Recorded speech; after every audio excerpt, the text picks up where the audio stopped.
Pour la période entre septembre 2023 et la mi-janvier 2024, le Royaume a connu un déficit pluviométrique de 70% par rapport à la moyenne.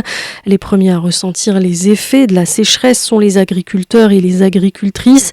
Ils doivent désormais s'adapter à cette situation. Mais comment ?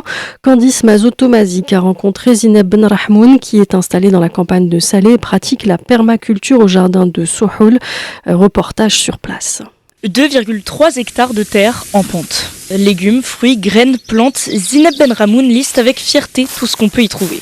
Mais en s'enfonçant progressivement dans le domaine, son sourire laisse place à de l'inquiétude. Alors cet olivier, il a 24 ans. Je vous assure qu'on évite de trop toucher à ces pauvres arbres parce qu'ils sont fragilisés. Regardez au niveau du tronc, cette noirceur qu'il y a, qu'on a un soleil tellement fort et parce qu'il n'est pas assez couvert de feuilles. C'est un sol qui est quand même riche. Mais l'olivier, à un moment donné, pour qu'il puisse donner des olives, il a besoin de feuilles et il a besoin d'eau. Et aujourd'hui, on ne peut pas lui donner. Avant la sécheresse, les 100 kilos d'olives qu'elle récoltait chaque année lui donnaient 24 litres d'huile. Aujourd'hui, elle a presque plus rien. Alors pour entamer la période qui arrive, c'est système D. Pas question de se laisser abattre, il faut s'adapter.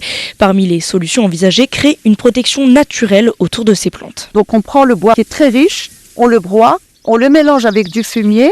Et une fois qu'il est transformé, on le place au niveau des arbres. Donc en fait, on récupère les eaux pluviales. À moins de petites gouttes qui tombent, elle est retenue. En plus, regardez, j'ai jusqu'à 40 cm de paillage. Je couvre complètement mes arbres et autour de mes arbres. Une sécheresse qui doit être l'occasion de repenser complètement le système agricole du pays.